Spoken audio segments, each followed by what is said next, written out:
Which loop below will show 10 tally marks in a row?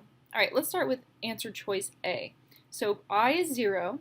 We're going to go until I is less than 11, and then we're going to increment I by 1. So the first time through the loop, I is 0, tally mark. Then 1, 2, 3, 4, 5, 6, 7, 8, 9.